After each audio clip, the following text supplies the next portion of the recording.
So day friends, ఈరోజు మనకు TET paper 1లో morning షిఫ్ట్లో పట సైకాలజీకి సంబంధించి CDP psychology and child development and పెడగాజీలో ప్రశ్నలు ఏ రకంగా వచ్చాయి ఫస్ట్ మన మిత్రులు డైట్ మిత్రులు పంపించారు. అందులో పట ఫస్ట్ బిట్ అంటే వారు రాసి పంపించిన దాని ప్రకారంగా వైగాట్స్కి వెళ్ళి క్వశ్చన్ రావడం అనేది జరిగింది. అదేవిధంగా రెండవది which domain of development focus on the skill అంటే నైపుణ్యం అనేది ఏ రంగానికి సంబంధించింది అని అడుగుతున్నారు. మనందరికీ తెలిసిందే నైపుణ్యం అనేది ఏ రంగమో కొంచెం ఐడియా ఆటోమేటిక్గా మీకు వచ్చే ఉంటుంది. 3 రంగాలు కదా. ఎరిక్సన్ స్టేజెస్ మీద వచ్చినట్టు చెప్తున్నారు. Central idea of the activity based learning అంటే కృత్యాధార పద్ధతి యొక్క సెంట్రల్ ఐడియా ఏంటి? ఐక్యూ వాస్ ప్రపోజ్డ్ బై అంటే ప్రజ్ఞాలబ్ధిని ఎవరు ప్రపోజ్ చేశారు అనేది. తర్వాత spiral curriculum was given by spiral కరికులాన్ని ఎవరు ప్రతిపాదించారు, ఎవరు ఇచ్చారు? పియాజే unit of cognitive structure to perform any class of behaviour అంటే పియాజే ప్రకారం మామూలుగా సంజ్ఞానాత్మక నిర్మాణానికి ఏమని పేరు అని అంటున్నారు. ఇందులో 4 ఇచ్చారు.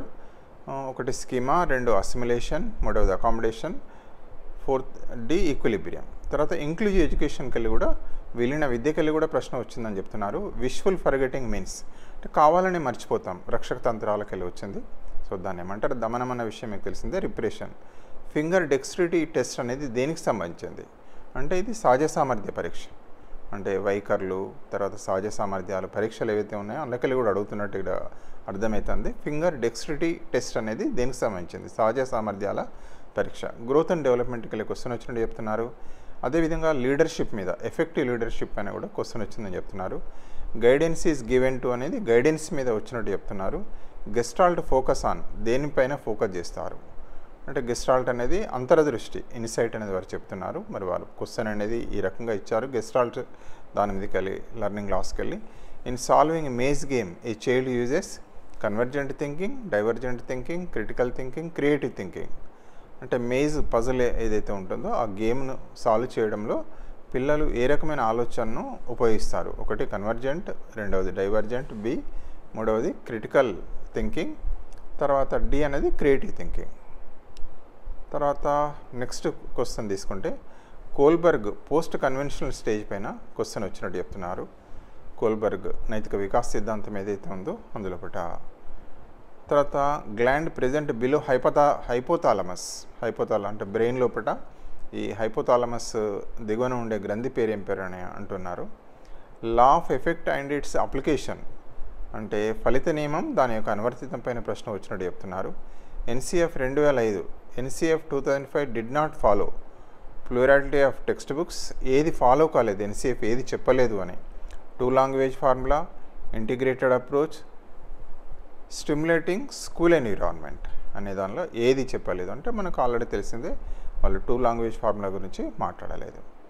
అదేవిధంగా ఇంకో క్వశ్చన్ సిడిపిలో వచ్చినట్టు వారు చెప్తున్నది ఏంటంటే a child first learnt about Asia and then about North America. He could not answer the question on North America as his learning on Asia interferes with forgetting. What type of forgetting is this? అంటే మొదలు Asia గురించి నేర్చుకున్నారు, తర్వాత north America గురించి నేర్చుకున్నారు. North America గురించి ప్రశ్న వచ్చింది. ప్రశ్న వస్తే దాని గురించి ఆన్సర్ ఇవ్వడానికి ఏమైందట అంటే ఏసియా గురించి నేర్చుకున్న అంశాలు గుర్తుకొస్తున్నాయి అంటున్నారు. అంటే దీన్ని ఏమంటారంటే పురోగమన అవరోధం అంటే ఫార్వర్డింగ్ ఇంటర్ఫియరెన్స్ అని అంటారు. పురోగమన అవరోధం అంటే ఫార్వర్డింగ్ ఇన్హిబిషన్ అనేది ఇందులో కనబడుతుంది. So x-ray of a 5 years child wrist bone is taken the estimate approximate size in future what principle of development is this అంటే ఎక్స్రే యొక్క చిన్నపిల్లవాడి 5 సంవత్సరాల వయసు యొక్క రిస్ట్ బోన్ యొక్క ఎక్స్రే తీశారట. The estimate approximate size in future వారు భవిష్యత్తులో ఆ రిస్ట్ బోను ఎంత సైజు ఉంటుందో చెప్తున్నారట. సో ఇది ఇందులో ఏ ప్రిన్సిపల్ అనేది ఏ వికాస నియమం ఏ సూత్రం అనేది ఇమిడి ఉంటుందని ఇక్కడ అడుగుతున్నారు.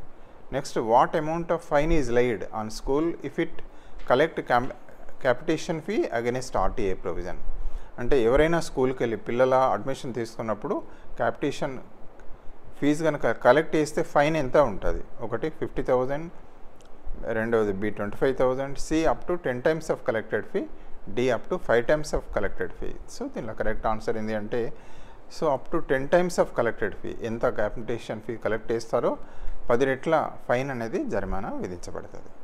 సో ఈ రకంగా మనకు పంపించారు. వారికి హృదయపూర్వక ధన్యవాదాలు. వారు రష్మిత మామూలుగా డైట్ హన్మకొండలో వారు డిఎడ్ అయిపోయింది.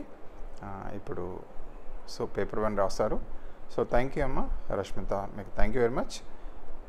సో ఎవరైనా కూడా ఈ రకంగా దయచేసి మీ యొక్క అనుభవాలను షేర్ చేసుకోండి. నా ఫోన్ నెంబర్ 9949038628. ఎగ్జామ్ రాసిన తర్వాత నాకు కాల్ చేయండి. I will send a link. మీ యొక్క ఎక్స్పీరియన్స్ కూడా షేర్ చేసుకోవచ్చు.